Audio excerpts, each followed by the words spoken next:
السلام علیکم ورحمۃ اللہ وبرکاتہ۔ رب اشرح لی صدری ویسر لی امری واحلل عقدۃ من لسانی یفقہوا قولی رب زدنی علما آمین ثم آمین۔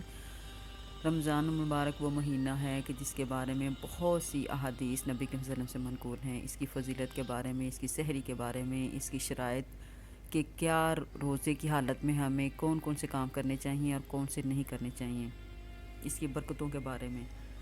تو میں ایک چھوٹی سی بات جو آپ سے خاص طور پہ شیئر کرنا چاہ رہی تھی وہ یہ کہ اپنے بچوں کو، اگر آپ کے بچے بالغ ہیں، بیٹیاں بیٹے، آپ کے ہسبینڈ ہیں، جو بھی ہیں، بہن بھائی ہیں، وہ بیمار ہیں یا ٹھیک ہیں، کچھ بلا وجہ بھی چھوڑ دیتے ہیں، تو اللہ کے لیے کبھی یہ نہ کوشش کریں کہ ہم اگلے رمضان میں رکھ لیں گے۔ یہ اللہ تعالیٰ کا حکم ہے کہ ہر آنے والا دن وہ اسی کو پتہ ہے، ہمیں نہیں پتہ کہ ہر آنے والا دن ہمارے لیے بھی ہے کہ نہیں۔ تو اپنے بچوں کو کوشش کریں، بے شک ان کے پیپر ہیں، کتنا ٹف ٹائم ہے، اپنے بچوں کو روزے سے محروم نہ کریں۔ یہ آپ بہت بڑی غلطی کریں گے اگر آپ اس طرح بچوں کو محروم کرنے سے، کیونکہ اس طرح آپ کو خود بھی گناہ ہوگا اور آپ کے بچوں کے لیے تو کیا، جب ظاہر ان کو پتہ ہی نہیں، یا آپ اپنے پیپر کی ٹینشن کی وجہ سے یا اپنی اسٹڈی کو ٹائم نہ دینے کی وجہ سے بعض اوقات بچوں کو پیرنٹس ہی روزہ رکھنے سے منع کر دیتے ہیں کہ روزہ نہ رکھیں۔ تو خدا کا واسطہ اس چیز سے ہمیشہ اس چیز سے یہ سیکھیں کہ اللہ تعالیٰ نے ہر چیز آپ کے لیے لکھ رکھی ہے، جو آپ کے مقدر میں ہے دعا اس کو بدل دیتی ہے، لیکن جو چیزیں اللہ نے آپ کے رزق اور مال جو دینا ہے نا، وہ آپ کے مقدر میں لکھا جا چکا ہے، اس کو کوئی بدل نہیں سکتا سوائے آپ کی دعاؤں کے۔ تو آپ کوشش کریں جتنا مرضی ٹف ٹائم ہے، اپنے بچوں کو ایک نماز اور روزے سے کے لحاظ سے غافل نہ ہو، ان کو روزے رکھوائیں۔ اللہ تعالیٰ اسی کی برکتوں سے ہی وہ دیکھیے گا کہ ان کی مشکلیں حل ہوں گی، بہت اچھے مقام پہ وہ پہنچ سکتے ہیں۔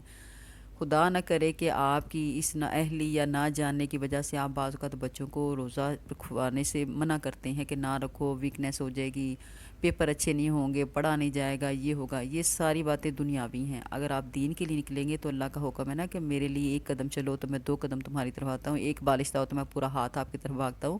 یہ ایسے ہی نہیں ہے۔ تو کوشش کریں اپنے بچوں کو اور خود کو اس سے محروم نہ کریں، کہ نبی کریم صلی اللہ علیہ وسلم ابن مسعود کی ایک روایت سے میں آپ کو یہ بتانے لگی ہوں کہ رمضان کی ہر رات میں، حضرت ابن مسعود کی روایت ہے کہ رمضان کی ہر رات میں ایک منادی یعنی ایک پکارنے والا پکارتا ہے کہ اے خیر کے تلاش کرنے والے، متوجہ ہو، میری طرف توجہ کرو اور آگے بڑھو، اور اپنے برائی کے طلبگار، اور جو کوئی برائی کرنا چاہ رہا ہے یا برائی کرتا ہے تو اس کے طلبگار بس کرو اور آنکھیں کھول لو۔ اس کے بعد وہ فرشتہ کہتا ہے کہ کوئی مغفرت چاہنے والا ہے کہ اس کی مغفرت کی جائے، کوئی توبہ قبول کرنے والا ہے کہ اس کی توبہ قبول کی جائے، کوئی دعا کرنے والا ہے کہ اس کی دعا قبول کی جائے، کوئی مانگنے والا ہے کہ اس کا سوال پورا کیا جائے۔ اس سب کے بعد یہ امر بھی نہایت ضروری ہے کہ قابل لحاظ ہے کہ دعا کے قبول ہونے کے لیے کچھ شرائط بھی ہیں، کہ اپنے آپ کو حرام سے بچائیں۔ میں آج آپ کے ساتھ یہ کچھ روزے کی شرائط ہیں وہ شیئر کرنے لگی ہوں۔ یہ جو تھوڑی سی میں نے ٹاپک میں بات کی ہے وہ میرے ٹاپک کا حصہ تو نہیں تھی، لیکن میں یہ چیز بڑی تکلیف کے ساتھ میں نے یہ سنی اور مجھے یہ دل کیا کہ میں آپ لوگوں کے ساتھ شیئر کروں۔ تو خدا کے واسطے اپنی زندگی اپنے ہاتھوں سے تباہ کرنے والی بات ہے، تو اس سے اپنی اولاد کو محروم نہ کریں۔ اپنے اگر کوئی بیماری بھی ہو نا، کوئی بیمار ہو تو ڈاکٹر سے آپ 100% آپ شور ہے، آپ آزما کے دیکھ لیجئے کہ کوئی بیمار ہے، کوئی شوگر کا پیشنٹ ہے، کسی کو کوئی ہارٹ بیٹ کا پرابلم ہے، تو وہ اللہ کے فضل و کرم سے اللہ پہ بھروسہ رکھتے ہوئے وہ روزہ رکھے اور رات تک دیکھیے انشاءاللہ تعالی۔ شیطان ڈگمڈانے کے لیے کوشش کرتا ہے کہ یہ کسی بھی لحاظ سے اس کے دل میں خوف ڈر ڈال دیتا رہتا ہے کہ ویک ہو جائے گا یا کچھ ہو، اس کی ڈیتھ نہ کہیں ہو جائے، یہ ہو جائے گا، لیکن اللہ کے فضل و کرم سے اسے کچھ نہیں ہوتا۔ تو آپ کوشش کریں کہ ان چیزوں سے بچنا ہے آپ نے، اور اللہ کی طرف ہر قدم جو ہے وہ اپنے لیے، اللہ کو ہماری عبادتوں کی ضرورت نہیں ہے، ہمارے روزوں کی ضرورت نہیں ہے، لیکن ہمیں اپنے لیے جنت حاصل کرنے کے لیے دنیاوی مفاد اللہ تعالیٰ ہر ساتھ ساتھ ہمیں دیتا ہے۔ جب ہم دین کے لیے نکلتے ہیں تو اللہ تعالیٰ دنیا ہمارے لیے آسان کرتا جاتا ہے۔ تو اب میں اپنے ٹاپک کی طرف آتی ہوں، روزے کی شرائط کے بارے میں۔ حضرت ابن ماجہ میں اور نسائی کی حدیث میں حضرت ابو ہریرہ روایت کرتے ہیں، ان ابی ہریرہ قال قال رسول اللہ صلی اللہ علیہ وسلم رب صائم لیس لہ من صیامہ الا الجوع ورب قائم لیس لہ من قیامہ الا سحر۔ حضور صلی اللہ علیہ وسلم کا ارشاد ہے کہ بہت سے روزے رکھنے والے ایسے ہیں کہ ان کو روزے کے ثمرات یعنی اس کا نتیجہ سوائے بھوکے رہنے کے کچھ بھی حاصل نہیں، اور بہت سے شب بیدار ایسے ہیں کہ ان کو رات کے جاگنے کی مشقت کے سوا کچھ بھی نہ ملا۔ استغفر اللہ، اللہ ہمیں ان سے محفوظ رکھے، ان سے بچائے۔ علماء کی اس حدیث کی شرح میں چند اقوال یہ ہیں۔ اول یہ کہ اس سے مراد وہ شخص ہے جو دن بھر روزہ رکھ کر مال حرام سے افطار کرتا ہے، یعنی حرام مال سے روزہ کھولتا ہے، کہ جتنا ثواب روزے کا ہوا تھا اس سے زیادہ گناہ حرام مال کھانے کا ہو گیا، اور دن بھر بھوکا رہنے کے سوا اور کچھ نہ ملا۔ دوسرے یہ وہ شخص مراد ہے جو روزہ رکھتا ہے لیکن غیبت میں مبتلا رہتا ہے، جس کا بیان آگے آ رہا ہے۔ تیسرا یہ قول کہ روزے کے اندر گناہ وغیرہ سے نہیں بچتا۔ نبی کریم صلی اللہ علیہ وسلم کے ارشادات بہت جامع ہیں، یہ سب صورتیں اس میں داخل ہیں، اور ان کے علاوہ بھی اسی طرح جاگنے کا حال یہ ہے کہ رات بھر شب بیداری کیے مگر مذاق کے طور پر یا تفریحاً تھوڑی سی غیبت یا کوئی اور حماقت بھی کر لی تو وہ سارا جاگنا بیکار ہو گیا۔ مثلاً صبح کی نماز ہی قضا کر دی، یا محض ریاء دکھاوے کے لیے یا شہرت کے لیے جاگا تو وہ بیکار ہے۔ حضور ابی عبیدہ کی حدیث، عن ابی عبیدہ قال سمیعت رسول اللہ صلی اللہ علیہ وسلم یقول الصیام جنۃ ما لم یخرقھا۔ حضور صلی اللہ علیہ وسلم کا ارشاد ہے کہ روزہ آدمی کے لیے ڈھال ہے جب تک اس کو پھاڑ نہ ڈالے۔ نسائی اور ابن ماجہ کی یہ حدیث ہے۔ ڈھال ہونے کا مطلب یہ ہے کہ جیسے آدمی ڈھال سے اپنے آپ کو بچاتا ہے، اپنی حفاظت کرتا ہے، اسی طرح روزہ بھی اپنے دشمن شیطان سے حفاظت ہوتی ہے روزے سے۔ ایک روایت میں آیا ہے کہ روزہ حفاظت ہے اللہ کے عذاب سے، دوسری روایت میں ہے کہ روزہ جہنم سے حفاظت ہے۔ ایک روایت میں یہ وارد ہوا ہے کہ کسی نے عرض کیا، یا رسول اللہ صلی اللہ علیہ وسلم، روزہ کس چیز سے پھٹ جاتا ہے؟ تو حضور صلی اللہ علیہ وسلم نے فرمایا کہ جھوٹ اور غیبت سے۔ ان دونوں روایتوں میں اور اسی طرح اور بھی بہت متعدد روایات میں روزے میں اس قسم کے امور سے بچنے کی تاکید آئی ہے، اور روزے کا گویا ضائع کر دینا اس کو قرار دیا گیا ہے۔ ہمارے زمانے میں روزے کے کاٹنے کے لیے مشغلہ اس کو قرار دیا جاتا ہے کہ ہماری انتباہی والی باتوں میں ہم چھوٹی چھوٹی باتیں شروع کر دیتے ہیں جس سے روزہ ٹوٹ جاتا ہے۔ مشائخ نے روزے کے آداب میں 6 امور تحریر فرمائے کہ روزہ دار کو ان کا اہتمام کرنا ضروری ہے۔ اول یہ کہ نگاہ کی حفاظت کے بے محل جگہ پہ نہ پڑے، حتیٰ کہ کہتے ہیں کہ بیوی پر بھی شہوت کی نگاہ نہ پڑے۔ پھر اجنبی کا ذکر کہ اس طرح کسی لب و لہب وغیرہ میں ناجائز چیز پر نہ پڑے۔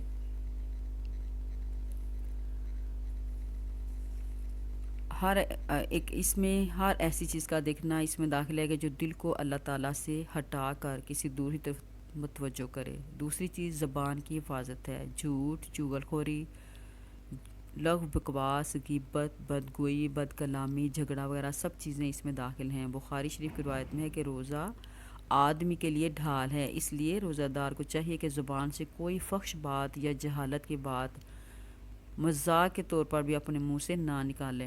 اگر کوئی دوسرا جھگڑنے لگے تو کہہ دے کہ میں روزے سے ہوں، یعنی دوسرے کی ابتدا کرنے پر بھی اس سے نہ الجھے۔ اگر وہ سمجھنے والا ہو تو اس سے کہہ دے کہ میرا روزہ ہے، اور اگر وہ بے وقوف نہ سمجھ ہو تو اپنے دل کو سمجھا دے کہ تیرا روزہ ہے، تجھے ایسی فضول بات کا جواب مناسب نہیں۔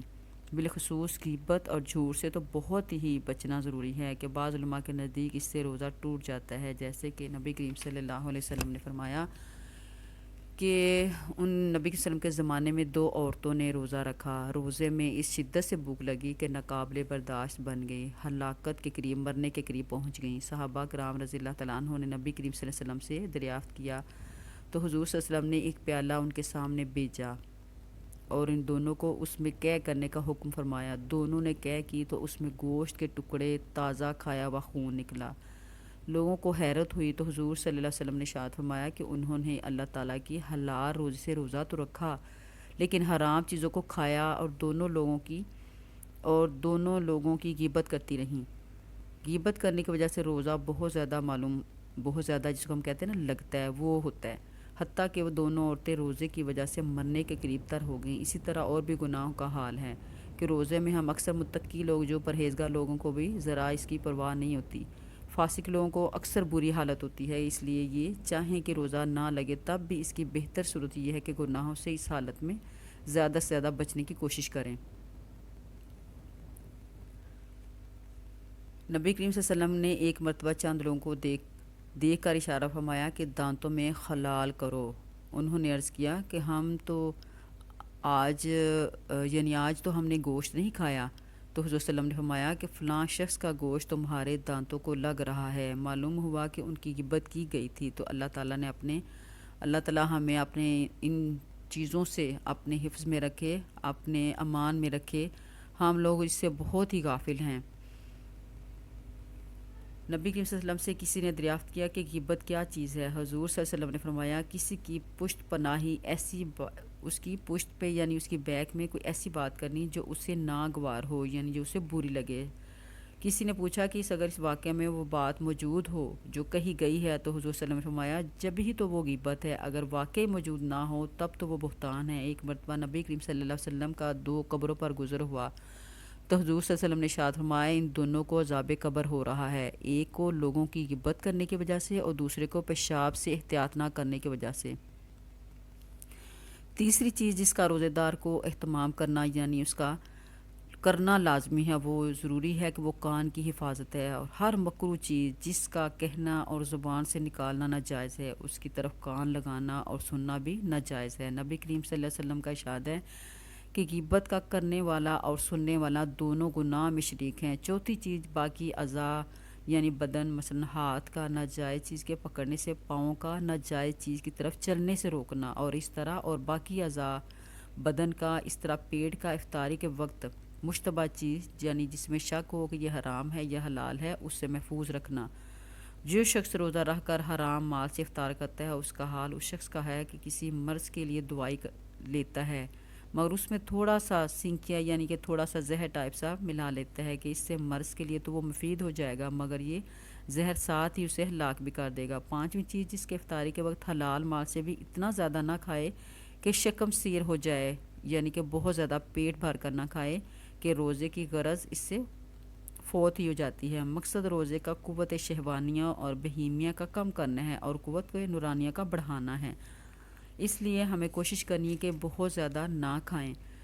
نبی کریم صلی اللہ علیہ وسلم کا ارشاد ہے کہ شیطان آدمی کے بدن میں خون کی طرح چلتا ہے، اس کے راستوں کو بھوک سے بند کر دو۔ تمام اعضاء کا سیر ہونا نفس کے بھوکا رہنے پر موقوف ہے، جب نفس بھوکا رہتا ہے تو تمام اعضاء سیر رہتے ہیں، اور جب نفس سیر ہوتا ہے تو تمام اعضاء بھوکے رہتے ہیں۔ دوسری غرض روزہ سے فقراء کے ساتھ تشبیہ یعنی ان کی حال پر نظر ہے، وہ بھی تبھی ہمیں حاصل ہو سکتی ہے جب ہم سحری میں معدے کو اتنا زیادہ نہ بھر دیں کہ ہمیں بھوک ہی نہ لگے۔ فقراء کے ساتھ مشابہت جب تک ہی ہو سکتی ہے کہ جب کچھ وقت بھوک کی بے تابی کا ہم پر گزرے کہ ہمیں محسوس ہو کہ ایک جو بھوکا پیاسا ہے اس کے ساتھ کیا بیتتی ہے۔ چھٹی چیز روزے کے بعد اس سے ڈرتے رہنا بھی ضروری ہے کہ نامعلوم یہ روزہ قابل قبول ہے یا نہیں، اور اسی طرح ہر عبادت کے ختم پر کہ نامعلوم ہمیں کہ یہ ہمارے کوئی غلطی جس کی طرف سے ہماری توجہ بھی نہیں جاتی، کوئی ایسی تو نہیں ہو گئی کہ جس کی وجہ سے یہ منہ پر مار دی جائے۔ نبی کریم صلی اللہ علیہ وسلم کا ارشاد ہے کہ بہت سے قرآن پڑھنے والے ہیں کہ قرآن پاک ان کو جو ہے استغفر اللہ لعنت کرتا رہتا ہے۔ نبی کریم صلی اللہ علیہ وسلم کا ارشاد ہے کہ قیامت میں جن لوگوں کا اولین دل میں فیصلہ ہوگا ان کے من جملے ایک شہید ہوگا کہ جس کو بلایا جائے گا، اور اللہ کے جو ابھی انعام دنیا میں اس پہ پڑے ہوئے تھے وہ ان کو جتلائے جائیں گے۔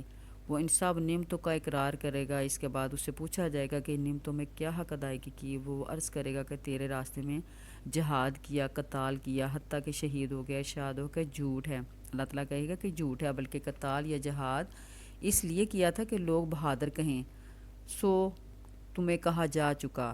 اس کے بعد حکم ہوگا اور منہ کے بل کھینچ کر جہنم میں پھینک دیا جائے گا، استغفر اللہ۔ ایسے ہی ایک عالم کو بلایا جائے گا، اس کو بھی اسی طرح اللہ تعالیٰ کے انعامات جتلا کر پوچھا جائے گا کہ ان انعامات کے بدلے میں کیا کیا کارگزاری؟ وہ عرض کرے گا کہ علم سیکھا اور دوسروں کو سکھایا اور تیری رضا کی خاطر تلاوت کی۔ ارشاد ہوگا کہ جھوٹ ہے، یہ اس لیے کیا گیا تھا کہ لوگ تمہیں علامہ کہیں، سو تمہیں کہا جا چکا یعنی تمہیں عالم بنایا اور تمہیں عالم مشہور ہونا پسند تھا، اس لیے تمہیں مشہور بھی کر دیا گیا۔ اس کو بھی حکم ہوگا اور منہ کے بل کھینچ کر جہنم میں پھینک دیا جائے گا۔ استغفر اللہ۔ اسی طرح ایک دولت مند کو بلایا جائے گا، اس سے انعامات الہیہ کے بارے میں شمار کرنے اور اقرار کرنے کے بعد پوچھا جائے گا کہ تمہیں اتنا مال دیا گیا، اللہ کی نعمتوں میں کیا عمل کیا؟ وہ کہے گا کہ کوئی خیر کا راستہ ایسا نہیں چھوڑا جس میں میں نے کچھ خرچ نہ کیا۔ ارشاد ہوگا کہ جھوٹ ہے، یہ اس لیے کیا گیا تھا کہ لوگ تمہیں سخی کہیں کہ بہت سخاوت کرتا ہے، سو تمہیں سخی کہا جا چکا۔